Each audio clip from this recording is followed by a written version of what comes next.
우리가 함께 나눌 말씀의 제목은요. 여기 주보에는 제가 잘못 내보냈더라고요. 이스라엘 고난과 구속이에요. 이스라엘의 고난과 구속. 그래서 이제 우리가 출애굽기 3장 7절에서 12절의 말씀을 봤습니다. 오늘부터 우리는요. 이제는 지난주까지는 5주에 걸쳐서 창세기에 대해서 우리가 말씀을 나눴습니다. 그렇죠? 그리고 오늘부터는 바로 출애굽기에 대해서 말씀을 나누려고 그래요.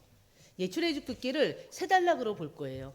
바로 출애굽기는 어떤 말씀입니까? 하나님께서 애굽에서 노예 생활하는 이스라엘 백성을 구원하신 이야기예요. 구원하셨을 뿐만이 아니라 그들과 맺은 언약을 통해서 하나님과의 관계를 회복시키는 말씀입니다. 바로 첫 번째 오늘 말씀이 바로 출애굽기 1장에서 12장까지의 말씀이 될 것입니다. 바로 이스라엘의 고난과 구속에 대해서 우리가 살펴보고요. 바로 이 출애굽기 이 말씀을 통해서 내가 그럼 붙잡아야 되는 말씀이 뭐냐? 하나님께서 이 시간을 통해서 나에게 깨닫게 하는 말씀이 무엇이냐?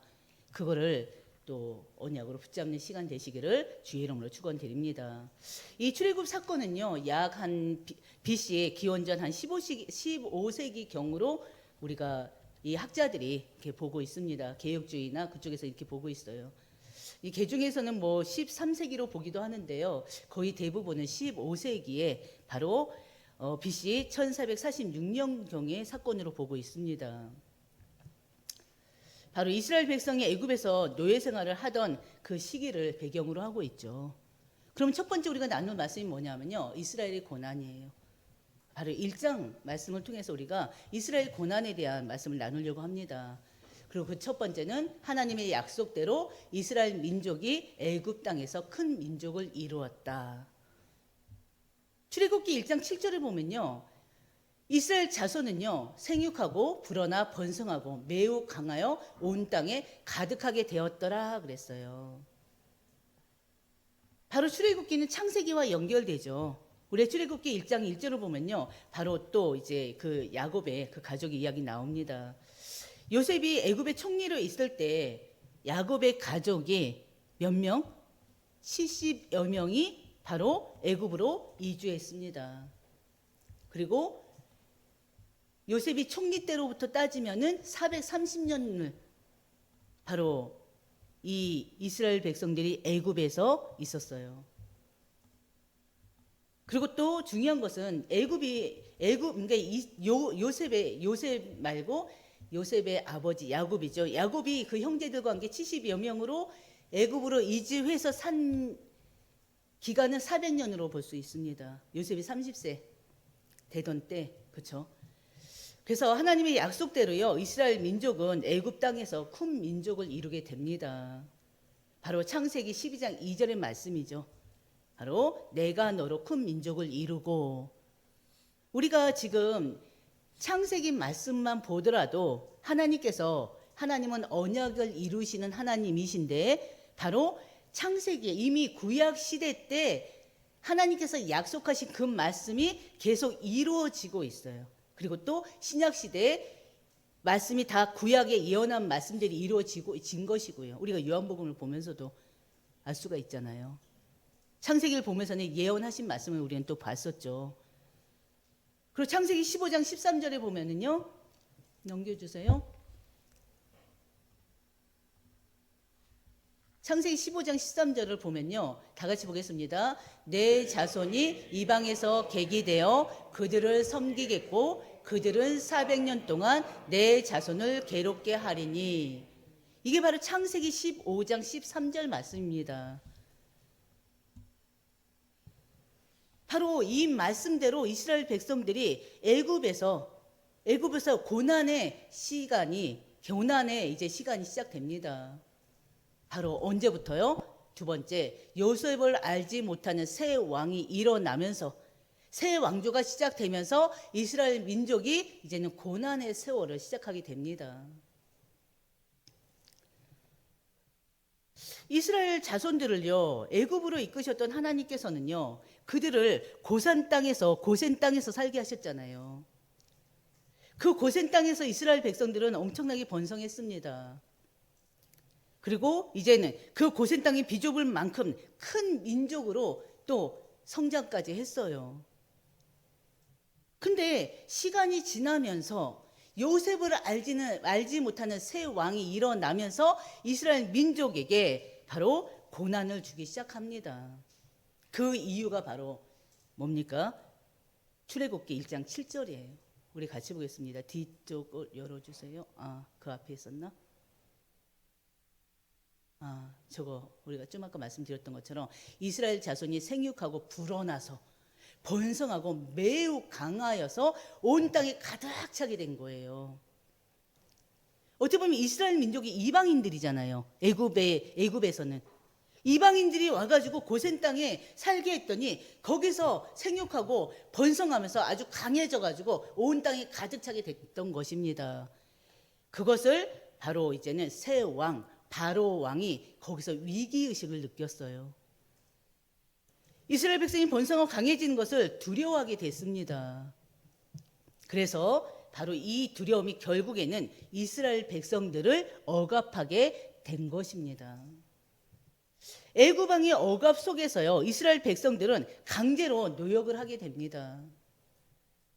네, 1장 12절 보면 이스라엘 백성들은 중요한 것은요, 이스라엘 백성들은 학대를 받을수록 더욱 번성해졌다고 그랬어요. 생각해 보세요. 학대를 받는데 고된 노역으로 너무 고통스러운 삶을 살고 있는데 학대를 받을수록 더욱 번성하게 퍼졌다고 했습니다. 이게 출애굽기 1장 12절 말씀이에요.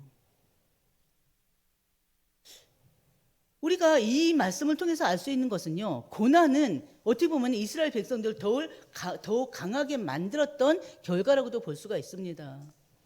고난은요, 하나님의 백성을 무너뜨리는 도구가 아니고요, 오히려 하나님 백성을 연단시키는 과정이라는 걸 우리가 알아야 돼요.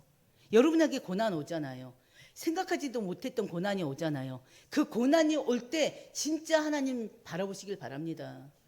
그 고난이 올 때 정말 그 고난에 무너지지 마시고요, 고난을 주신 하나님을 보시길 바랍니다. 그러면은 그 고난 속에서 분명히 하나님이 바라시고 원하신 게 뭔지를 알게 돼요. 진짜로 하나님께 가져갈 때, 하나님께 가져가지 않고 기도하지 않으면 그냥 고난은 고난으로 끝나버리는 거예요. 그 고난 때문에 절망할 수밖에 없는 거예요. 그러나 고난을 하나님께 가져가면 이 이스라엘 백성들처럼 바로 하나님께서 연단하게 되고요, 그 속에서 나는 고난 이전의 나보다 더욱 강해질 수가 있는 것입니다. 고난이 우리를 더욱더 복음으로 성숙시켜 버린다는 겁니다.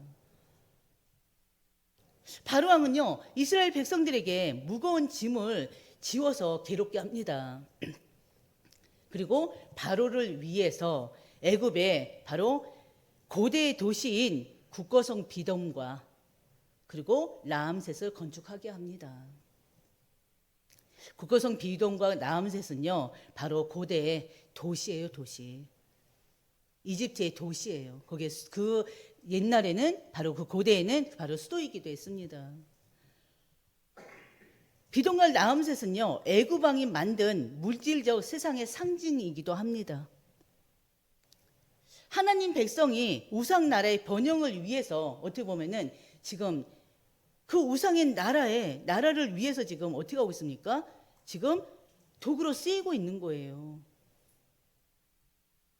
하나님은요, 이 고통 속에서도요, 자기 백성을 구원하시기 위해서 계획하십니다. 세 번째, 하나님은요, 이 고통 속에서도 자기 백성을 구원하시기 위한 계획을 준비하셔요.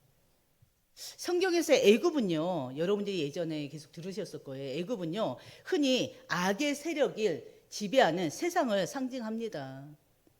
그리고요, 바로는 누구를 뜻한다고 그랬죠? 강단에서 몇 번 말씀드렸는데 사단을 뜻해요. 애굽이란 나라는 세상을 상징하고요, 바로는 바로 세상에서 공중것에 잡은 사단을 말하기도 합니다. 영적인 의미로는요. 그러니까 세상은 하나님의 백성들이 강해진 것을 두려워하는 거예요. 이 세상은요, 하나님의 교회가 강해진 것을 오히려 두려워합니다. 하나님의 백성들, 우리 개인이 아니잖아요. 하나님과 함께하는 우리는 하나님이 우리에게 주시는 능력과 은혜가 있잖아요. 지혜가 있잖아요. 세상과는 비교할 수 없는 능력이 있습니다. 나의 무능을 초월하는, 나의 한계를 초월하는 하나님이 주시는 영적 힘과 능력이 있잖아요. 지혜가 있잖아요. 그래서 세상은요, 하나님의 백성들과 교회가 강해지는 것을 많이 두려워해요. 그래서 예수님께서 세상에 오셨을 때도 세상의 권력자들, 바리새인들, 헤로당들 어땠습니까? 그 예수님을 두려워했단 말이에요. 그 두려움이 결국에는 그 예수님을 십자가에 못 박이는 일이 일어난 거잖아요. 바로는요, 애굽왕 이 바로는요, 강제 노역으로 이스라엘 바로 그 인구가 증가된 걸 막으려고 했던 것입니다. 번성한 걸 억제하려고 했던 것입니다. 근데 뜻대로 되지 않아요. 뜻대로 되지 않아서 그 다음 행한 일이 뭔지 기억하시죠? 뭐였을까요? 태어나는 남자아이들을 어떻게 해요? 죽이도록 했죠. 딸이 태어나면 괜찮아요. 아들이 태어나면 죽이도록 했어요. 산파들한테. 결국에는 뭐 때문에요? 이스라엘 자손의 씨를 말리기 위한 바로 계획이었죠. 근데 중요한 것은 이것도요, 하나님의 구속사에 그 씨를 끊으려는 사단의 계획일 뿐입니다. 결국에는 어떻게 됐습니까? 바로 산파들이 태어나는 남자아이들 다 죽였습니까? 아니요. 그 산파들 누구였습니까? 하나님을 경외하던 자들이에요. 바로 그 산파들은요, 하나님 경외함으로 이 세상의 명령을 따르지 않았습니다. 세상을 상징하는, 사단을 상징하는 그 헤롯이 아니라 바로의 명령을 따르질 않았어요. 그래서 하나님께서는 그 산파들에게 복을 주시기도 했습니다. 하나님은 결코 당신의 백성들을요, 멸망하도록 그대로 내버려 두지를 않아요. 우리가 멸망하도록 하나님이 그대로 내버려 두지를 않아요. 고난이 오고 갈등이 오지만 하나님 반드시 형통케 되는 축복을 주십니다. 그래서 고난 이후에는 반드시 응답이 있어요. 형통함의 축복이 있어요. 우린 그걸 바라봐야 돼요. 그렇지 않습니까? 바로 이 출애굽기 1장은요, 어떻게 보면 고난과 억압의 이야기 같지만 바로 그 이면에 하나님의 섭리와 계획이 있는 것입니다. 하나님은 고난 속에서도 자기 백성을 잊지 않으셨고요. 출애굽기를 통해서 결국 자유와 예배의 자리로 이끄셨던 것입니다. 그리고 이 모든 구속의 여정은요, 결국에는 예수 그리스도 안에서 완성되는 것입니다. 예수님이 십자가에서 우리의 억압과 고난을 대신 지셨어요. 그렇지 않습니까? 그리고 예수 그리스도의 그 피로 우리를 죄라는 그 애굽에서 자유롭게 하셨습니다. 그게 하나님의 은혜예요. 구속의 은혜예요. 그럼 두 번째 우리가 봐야 될 말씀이 뭘까요? 두 번째가 바로 모세의 소명과 하나님의 계획입니다. 바로 출애굽기 2장에서 4장 말씀이에요. 바로 죽음의 위기 가운데 모세가 탄생했습니다. 이때 어느 때였습니까? 산파들로 인해서 그 남아들을 죽일 수가 없게 돼버렸어요. 그래서 그 다음에 바로 명한 게 뭐였습니까? 태어나는 남자아이들을 어디다? 나일강 하수에다 던지라 그랬잖아요. 그때 태어난 인물이 모세예요. 출애굽기 2장 3절 같이 보겠습니다. 그 여자가 임신하여 아들을 낳으니 그가 잘생긴 것을 보고 석 달 동안 그를 숨겼으나 더 숨길 수 없게 되매 그를 위하여 갈대 상자를 가져다가 역청과 나무진을 칠하고 아기를 거기 담아 나일강과 갈대 사이에 두고. 우리 너무나 잘 아는 말씀이잖아요. 죽음의 위기 가운데 모세가 탄생했는데 바로 이 모세를 갈대 상자에 담아서 나일강에 띄웠는데 그 아이를 누가요?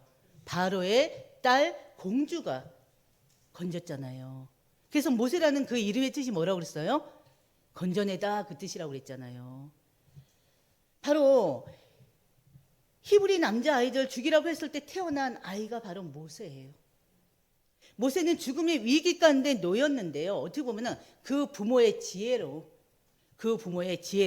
인해서 어떻게 보면은 바로의 딸의 양자로 입양될 수 있었습니다. 그래서 바로의 궁에 들어갈 수 있게 됐어요. 하나님은 어린 모세의 생명을 보호하셨고요. 특히 모세가 친모 요셉에서 손에서 자라도록 하셨잖아요. 이게 하나님의 은혜 아니겠습니까? 그뿐입니까?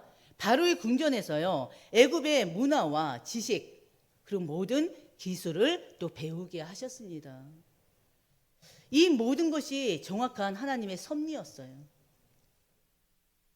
그리고 출애굽기 2장 11절 보면요, 모세가 장성한 후에 한 번은 자기 형제들에 나가서 그들이 고대에게 노동하는 것을 보더니 그랬어요.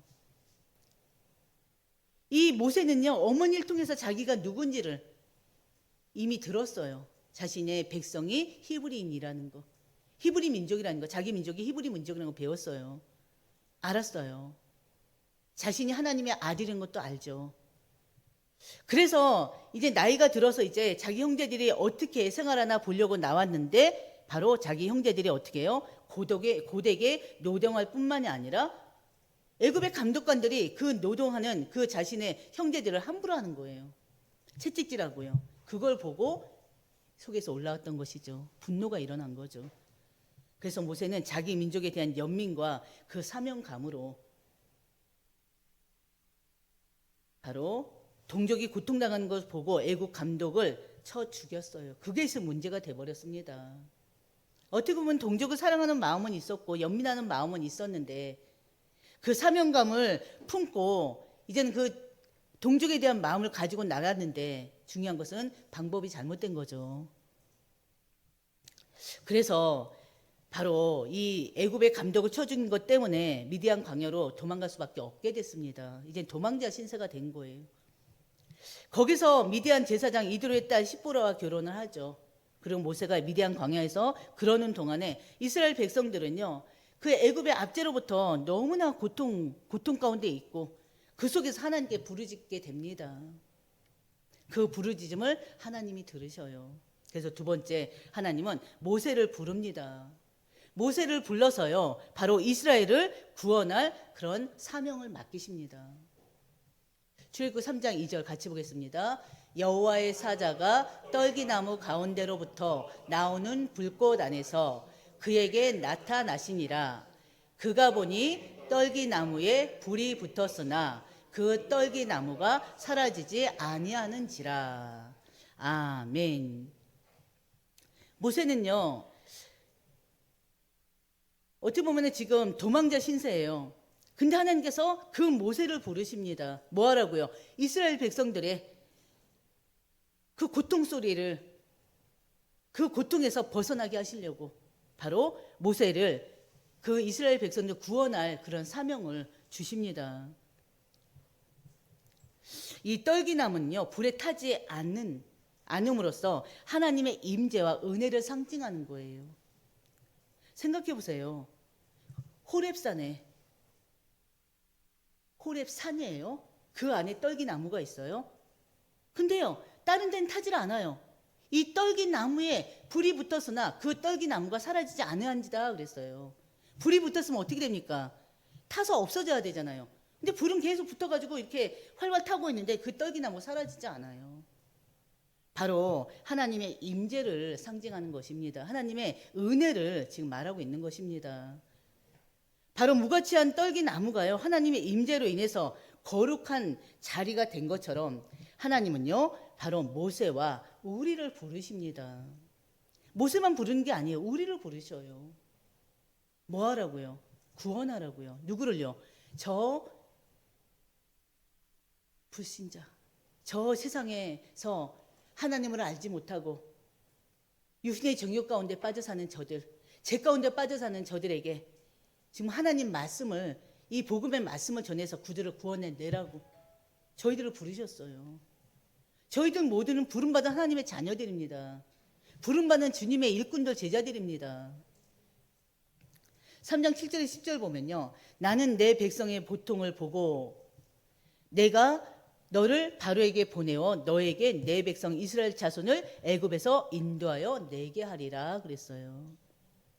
하나님의 부르심은요, 단순한 사명이 아닙니다. 바로 모세는요, 누구를 뜻하냐면요, 장차 오실 예수 그리스도를 예표하고 있어요. 어떻게 보면 구약의 모든 말씀은요, 예수 그리스도를 이렇게 딱 연결시켜서 보면 돼요. 예수 그리스도의 그림자고요, 예수 그리스도의 예표입니다. 그렇게 보시면 돼요. 바로 모세가 장차 오실 예수 그리스도의 예표입니다. 예수님도 이 땅에 보내심을 받은 자로 오셨잖아요. 오셔서 고통받는 우리들을 위해서, 죄 가운데 고통받는 우리를 위해서, 사단의 종로를 타는 우리를 위해서, 죄의 종로를 타는 우리를 위해서 이 땅에 오셔서 십자가 지셨잖아요. 우리를 구원하시기 위해서, 죄 가운데서 해방시키기 위해서, 사단의 권세 가운데서 해방시키기 위해서, 지옥의 권세 가운데서 해방시키기 위해서 예수님이 이 땅에 오셨습니다. 바로 하나님은 오늘도 우리 교회와 성도들을 통해서 구원의 복음을 전하시는 일에 동역자로 부르신 것입니다. 두려움 속에 순종하시는 하나님의 은혜가 있으면 우리는 또 창세기 4장을 통해서 알 수가 있습니다. 바로 모세는요, 하나님의 부르심에 5번이나 거절해요. 우리가 너무나 잘 아는 것처럼 바로 3장 11절, 내가 누구이기에 바로에게 가며 그러잖아요. 나는 누굽니까? 모세 자신이 누굽니까? 그냥 자기는 살인자일 뿐인 거예요. 도망자일 뿐인 거예요. 한마디로 자신감이 없어요. 다시 그 바로왕의 그 바로왕 앞에 나설 용기가 없어요. 그래서 내가 누구이기에 그런단 말이에요. 그러면서 4장 1절 보면요, 그들이 나를 믿지 아니하며 내 말을 듣지 아니할 것인데 내가 어떻게, 그렇죠? 무슨 말입니까?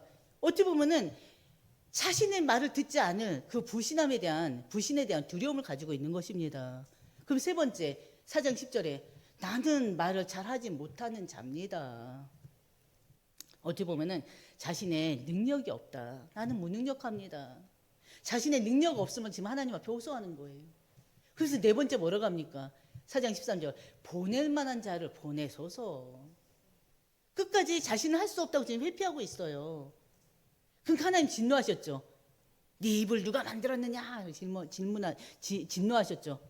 근데 하나님께서는 진노하셨지만요, 바로 결국 하나님은 그 모세에게 지팡이를 주시고요, 능력을 보여주시면서 그 형 아론과 함께 아론을 붙여서 아론이 함께 동역하게 하셨습니다.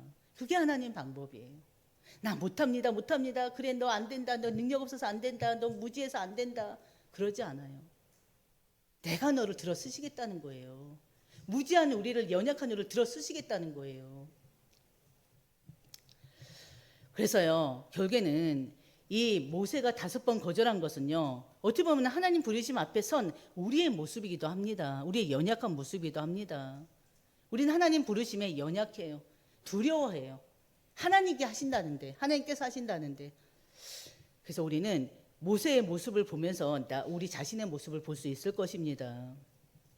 모세는요, 결국에는 바로 자신의 약함에도 불구하고요, 하나님의 부르심에 순종하고 나갑니다.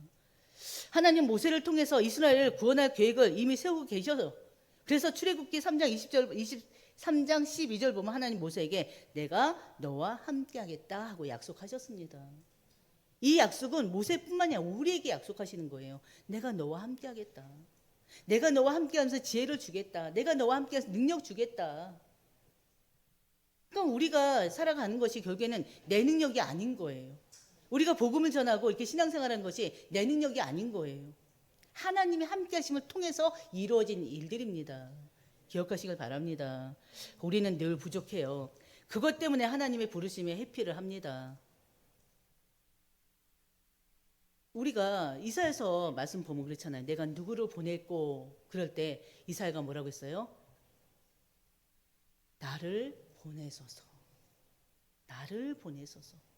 바로 여러분들이 바로 그런 고백이 되어지기를 바랍니다. 하나님께서 모세에게 함께 하셨던 것처럼 우리에게도 하나님은요, 우리와 함께 하십니다. 그리고 또 우리를 통해서 구속의 역사를, 이 구원의 역사를 이뤄가고자 하십니다. 우리는 이 부름에 순종하고요, 하나님 뜻을 신뢰하면서 나가시길 바랍니다. 그럼 하나님이 알아서 해주시는 거예요. 근데 하나님 신뢰하지 못하면 자꾸 내가 하려니까는 내가 어떻게 해. 입이 안 떨어지고 도대체 무슨 말을 어떻게 전해야 될지 모르겠고. 근데 중요한 건 내가 아니라 나와 함께 하신 하나님이 하신다는 그걸 듣다 보면은 그냥 진짜 나가게 될 것입니다. 그렇지 않습니까? 바로 세 번째 10가지 재앙과 유월절을 통해 나타난 하나님의 구속이에요. 모세는요 바로에게 가서 담대하게 하나님 말씀을 전해요. 우리 이스라엘 백성들 하나님 말씀을 전한다고 하면서 이스라엘 백성들을 이제는 바로 보내달라고. 근데 애굽 왕이 뭐라고 합니까? 그래 데리고 나가라 그랬나요? 안 그랬죠. 바로에게 이스라엘 백성의 해방을 요구했을 때 바로는요 거절합니다. 그리고 오히려 거절만 한 게 아니라 어떻게 했죠? 이스라엘 백성들의 노역을 더 어렵게 해버렸어요. 더 강하게 해버렸어요. 더 억압해였습니다. 고된 노동으로 인해서. 그래서 이스라엘 백성들은요 바로 낙심할 수밖에 없었고요. 모세를 원망할 수밖에 없었습니다. 그 원망이 언제까지 갔어요? 광야 40년 가는 동안에도 그랬죠. 그 원망이 끝이 없었죠. 하지만 하나님은요 나는 여호와라고 선언하셨고요. 자신의 언약은 반드시 이루겠다고 약속도 하십니다. 출애굽기 6장 6절에서 7절 보면요. 나는 여호와라. 너희를 내 백성으로 삼고 나는 너희의 하나님이 되리니 나는 애굽 사람의 무거운 짐 밑에서 너희를 빼낸 너희의 하나님 여호와가 될지라 그랬어요. 이미 약속하셨어요. 하나님은 자신의 언약을 기억하시고요. 바로를 꺾을 준비를 하셨습니다. 그 꺾는 준비가 뭐였습니까? 바로를 꺾기 위해서 뭘 하셨습니까? 10가지 재앙이었죠. 맞죠? 바로 두 번째 하나님은 10가지 재앙으로 심판하셨습니다. 하나님은 사랑의 하나님이셔요. 그렇죠? 근데요 사랑의 하나님이시지만 동시에 공의의 하나님이라는 거 잊지 마시길 바랍니다. 반드시 죄는 뭐가 따라요? 벌이 따라요. 벌이 따라요. 공의 하나님이셔요. 그래서 죄와 악을 반드시 심판하신 분이십니다. 근데 이것을 그리스도인들이 자꾸 망각해요. 망각하거나 아예 공의 하나님은 아예 사랑의 하나님만 기억하지 공의 하나님 빼버려요. 그러니까 그리스도인들이 자꾸 죄와 친한 거예요. 자꾸 죄를 짓는 거예요. 특히나 영적 지도자들이 특히나 하면 안 될 그런 위에 있는 사람들이 또 자꾸 죄를 짓습니다. 죄를 지으면 지을수록 죄에 대한 그런 두려움이 사라져버려요. 양심의 가책이 없어요. 지금 현재 모습들입니다. 참 안타깝죠. 여러분들 기도하셔야 되겠죠. 바로 항상 기억해야 돼요. 하나님은 공의의 하나님이라는 거.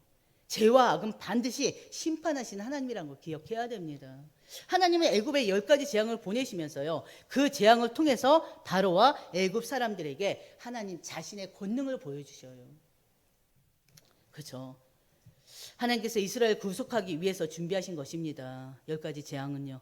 10가지 재앙은 바로 뭡니까? 나일강이 피로 변한 재앙이 있고요. 그 다음에 개구리 재앙이 있고요. 이 재앙이 있고요. 파리 재앙이 있고요. 그리고 또 독종, 우박, 메뚜기. 그리고 또 흑암 재앙이 있었죠. 그리고 마지막 재앙이 바로 장자가 죽는 재앙이었어요. 그 장자가 죽는 재앙 때 애굽의 왕 바로의 장자도 죽었어요. 그렇죠? 이 재앙들은요. 예수 그리스도 없이는 절대 이 죄와 심판을 면할 수 없다는 것을 상징합니다. 그중 10번째 재앙인 장자의 죽음은요. 모든 집에 닥치는 심판이었어요. 그 심판을 피할 유일한 길은 뭐였습니까? 흠없는 어린 양의 피뿐이었습니다. 그 어린 양의 피가 누구의 피입니까? 예수 그리스도의 보혈의 피를 상징합니다. 바로 우리 같이 보겠습니다. 출애굽기 12장 13절. 내가 애굽 땅을 칠 때에 그 피가 너희가 사는 집에 있어서 너희를 위하여 표적이 될지라. 내가 피를 볼 때에 너희를 넘어가리니 재앙이 너희에게 내려 멸하지 아니하리라. 아멘. 바로 이스라엘 백성은요. 어린 양의 피를 문설주에 바름으로써 죽음을 피하게 됐습니다. 세 번째입니다. 바로 이스라엘 백성은 어린 양의 피를 문설주에 바름으로써 그 죽음을 피하게 하셨어요. 하나님께서. 하나님은 이스라엘 백성을요. 애굽의 억압에서 구원하기 위해서 구체적인 방법을 사용하셨습니다. 그 방법이 바로 예수 그리스도를 통해 완성될 구속의 그림자 어린 양의 피였어요. 바로 예수 그리스도는 우리 죄를 대신해서 십자가에서 죽으셨고요. 그 피로 말미암아 우리는 구속을 받았습니다. 죄를 대속 받았어요. 하나님은 우리에게도 구속의 길을 마련해 주셨습니다. 바로 그리스도는, 예수 그리스도는 우리의 유월절 어린 양이십니다. 예수 그리스도는 유월절 어린 양이세요. 오늘날도 예수 그리스도 피 아래 있는 사람만이 죄에서, 사망에서 바로 넘어서, 죄를 넘어 사망을 넘어 지옥 권세를 넘어 바로 구원에 이를 수가 있는 것입니다. 오늘 우리는요, 이스라엘의 고난과 구속을 통해서 하나님이 어떻게 자신의 백성을 구속하시고 그들의 삶을 인도하셨는지 우리 말씀을 통해서 확인했습니다. 그렇죠? 고난 속에서 하나님은요, 구속의 계획을 이루셨고요, 또 그분의 뜻을 이루기 위해서 모세를 부르신 것입니다. 하나님의 이스라엘 백성을 구속하기 위해서 10가지 재앙을 보내셨고요, 그 구속의 완성은 유월절 어린 양의 피를 통해서 이루셨습니다. 10가지 재앙은 하나님이 누군지를 보여주셨어요. 그는 하나님은 심판의 하나님이심을 보여주셨습니다. 죄를 절대 용납하지 않으심을 보여주셨습니다. 동시에 하나님은요, 구원의 하나님이시고 은혜를 주시는 하나님이라는 거 우리는 또 말씀을 통해서 확인할 수가 있습니다. 우리는 이제 예수 그리스도 피로 구속받은 하나님의 백성들입니다. 오늘의 말씀을 다시 한번 묵상해 보시고요, 내가 예수 그리스도로 인해서 새 인생을 살게 된 거 기억하시길 바랍니다. 지금 우리 요한복음 강단에 선포되는 예수님의 지금 요한복음 그 말씀을 통해서 예수님의 고난을 보았잖아요. 사람들로부터 받았던 희롱과 그런 모든 걸 보셨고요, 보았고요. 또 예수님 직접 당하는 고난을 봤고요. 그리고 십자가 못 박혀 돌아가시는 과정을 봤습니다. 돌아가신 이후에 또 옆구리에 창이 찔리면서 물과 피를 쏟으셨잖아요. 그리고 이번 주일 바로 부활절을 통해서 다시 살아나십니다. 그 부활의 주님을 우리는 찬양하는 주님의 일꾼들입니다. 제자들입니다. 그래서 우리가 오늘 말씀을 기억하시면서 하나님의 그 은혜와 사랑에 감사하는 모든 분들 되시기를 주의 이름으로 축원드립니다. 아멘.